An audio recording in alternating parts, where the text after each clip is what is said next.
Pero cuando llegó la 150 noche, ella dijo: la muerte del malo es un beneficio para la humanidad, pues purifica la tierra.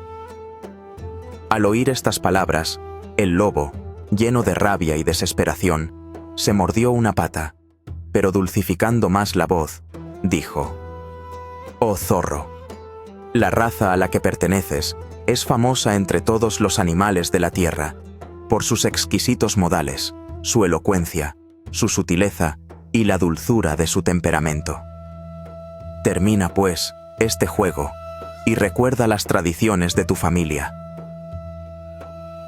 Pero el zorro, al oír estas palabras, se echó a reír con tanta gana que se desmayó.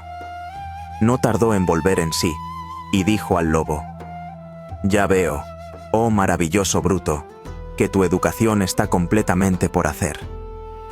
Pero no tengo tiempo para dedicarme a semejante tarea, y me contentaré, antes de que revientes, con hacer entrar en tus oídos algunas palabras de los sabios. Sabe, pues, que todo tiene remedio, menos la muerte, que todo puede corromperse, menos el diamante, y por último, que se puede uno librarse de todo, menos del destino. En cuanto a ti, me has hablado hace un momento, según creo, de recompensar al salir del hoyo y de otorgar tu amistad. Sospecho que te pareces a aquella serpiente cuya historia no debes conocer, dada tu ignorancia. Y como el lobo confesare que la desconocía, el zorro dijo: sabe, oh lobo, que hubo una vez una serpiente que había logrado escaparse de manos de un titiritero.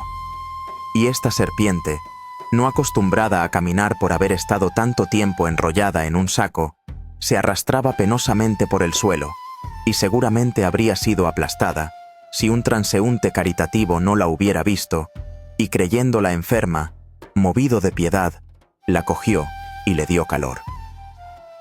Y lo primero que hizo la serpiente al recobrar la vida fue buscar el sitio más delicado del cuerpo de su salvador y clavar en él su diente cargado de veneno. Y el hombre cayó muerto inmediatamente.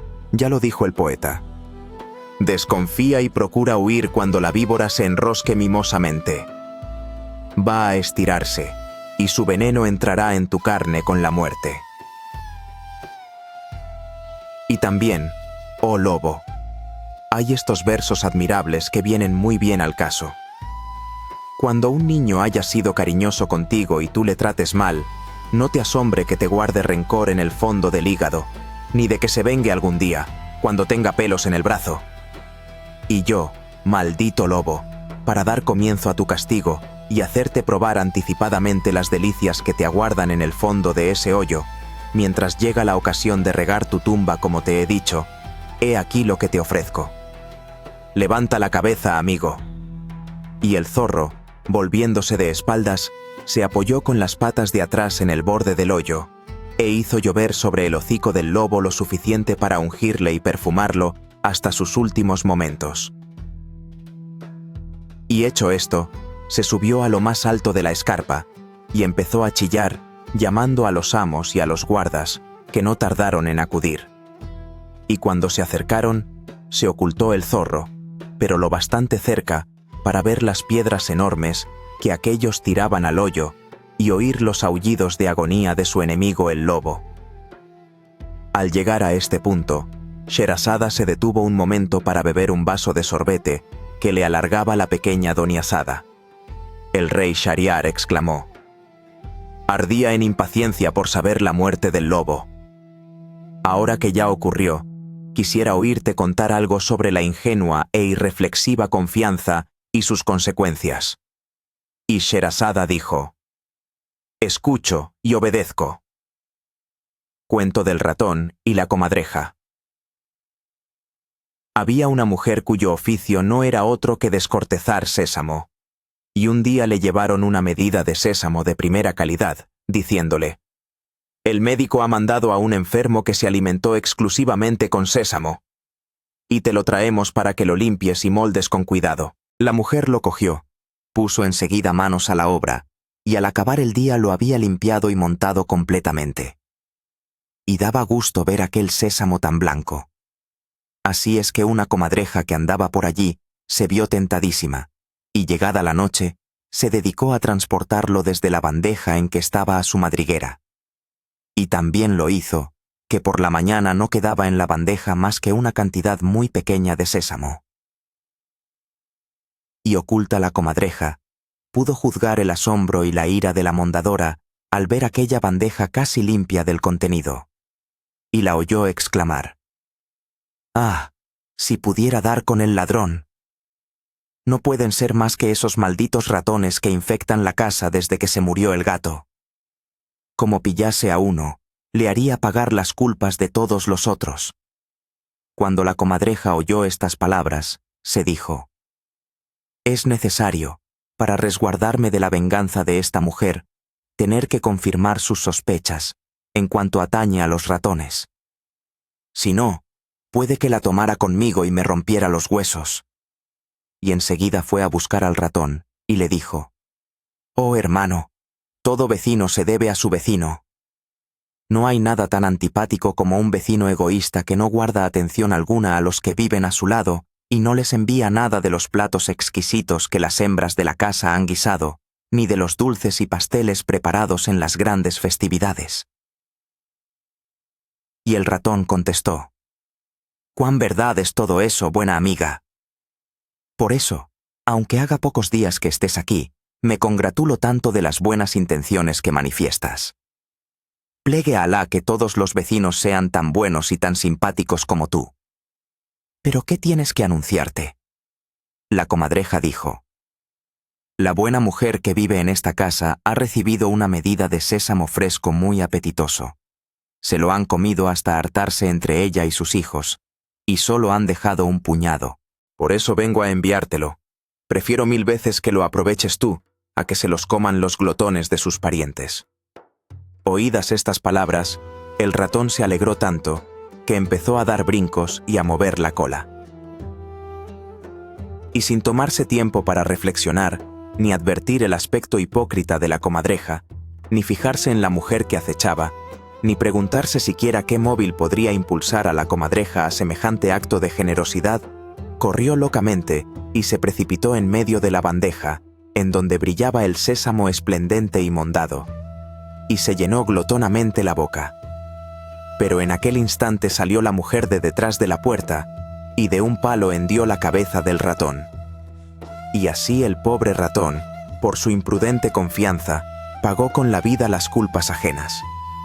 Al oír estas palabras, el rey Shahriar exclamó: «Oh Sherazada, qué lección de prudencia hay en ese cuento. Si lo hubiera sabido antes, me habría guardado muy bien de poner una confianza sin límites en mi esposa, aquella libertina a quien maté con mis propias manos. Y no hubiese creído en los miserables eunucos negros que ayudaron a la traidora. ¿Sabes por ventura alguna historia referente a la amistad?». Y Sherazada dijo: «Cuento del cuervo y el gato de Algalia. He llegado a saber que un cuervo y un gato de Algalia habían trabado una firme amistad y se pasaban las horas retozando y jugando a varios juegos. Y un día que hablaban de cosas realmente interesantes, pues no hacían caso de lo que pasaba a su alrededor, fueron devueltos a la realidad por el rugido espantoso de un tigre que resonaba en el bosque. Inmediatamente, el cuervo, que estaba en el tronco de un árbol al lado de su amigo, se apresuró a ganar las ramas altas. En cuanto al gato, de espantado no sabía dónde ocultarse, pues ignoraba el sitio de donde acababa de salir el rugido del tigre. En tal perplejidad, dijo al cuervo: «¿Qué haré, amigo mío? Dime si puedes indicarme algún medio, o si puedes prestarme algún socorro eficaz». El cuervo respondió: «¿Qué no daría yo por ti, buen amigo? Estoy dispuesto a afrontarlo todo para sacarte de apuros, pero antes de acudir en tu socorro, déjame recordarte lo que dijo el poeta. La verdadera amistad es la que nos impulsó a arrojarnos al peligro para salvar al objeto amado, arriesgándose a sucumbir. Es la que nos hace abandonar bienes, padres y familia, para ayudar al hermano de nuestra amistad». Enseguida el cuervo se apresuró a volar hacia un rebaño que pasaba por allí, guardado por enormes perros, más imponentes que leones. Y se fue derecho a uno de los perros, se precipitó sobre su cabeza y le dio un fuerte picotazo. Después, se lanzó sobre otro perro e hizo lo mismo, y habiendo excitado así a todos los perros, echó a volar a una altura suficiente para que le fueran persiguiendo, pero sin que le alcanzaran sus dientes. Y gritaba a toda voz, como para mofarse de ellos. De modo que los perros le fueron siguiendo cada vez más furiosos, hasta que los atrajo hacia el centro del bosque. Y cuando los ladridos hubieron resonado en todo el bosque, el cuervo supuso que el tigre, espantado, había debido huir. Entonces el cuervo se remontó cuanto pudo, y habiéndolo perdido de vista los perros, regresaron al rebaño. El cuervo fue a buscar a su amigo el gato, al cual había salvado de aquel peligro, y vivió con él en paz y felicidad. Y ahora deseo contarte, oh rey afortunado, prosiguió Sherazada, la historia del cuervo y el zorro. Cuento del cuervo y el zorro. Se cuenta que un zorro viejo, cuya conciencia estaba cargada de no pocas fechorías, se había retirado al fondo de un monte abundante en caza, llevando consigo a su esposa. Y siguió haciendo tanto destrozo que acabó por despoblar completamente la montaña, y para no morirse de hambre, empezó por comerse a sus propios hijos y por estrangular una noche traidoramente a su esposa, a la cual devoró en un momento. Y hecho esto, no le quedó nada a qué hincar el diente. Era demasiado viejo para cambiar de residencia y no era bastante ágil para cazar liebres y coger al vuelo las perdices. Mientras estaba absorto en estas ideas, que le ennegrecía el mundo delante del hocico, vio posarse en la copa de un árbol a un cuervo que parecía muy cansado. Y enseguida pensó: si pudiera hacerme amigo de ese cuervo, sería mi felicidad. Tiene buenas alas que le permiten hacer lo que no pueden mis patas baldadas. Así, me traería el alimento, y además me haría compañía en esta soledad que empieza a serme tan pesada. Y pensado y hecho, avanzó hasta el pie del árbol en que estaba posado el cuervo, y después de las zalemas acostumbradas, le dijo: «Oh mi vecino, no ignoras que todo buen musulmán tiene dos méritos para su vecino: el de ser musulmán y el de ser su vecino. Reconozco en ti esos dos méritos, y me siento conmovido por la atracción invencible de tu gentileza y por las buenas disposiciones de amistad fraternal que te supongo. Y tú, oh buen cuervo, ¿qué sientes hacia mí?». Al oír estas palabras, el cuervo se echó a reír de tan buena gana que le faltó poco para caerse del árbol. Después dijo: «No puedo ocultarte que es muy grande mi sorpresa. ¿De cuándo acá, oh zorro, una amistad insólita? ¿Y cómo ha entrado la sinceridad en tu corazón cuando solo estuvo en la punta de tu lengua?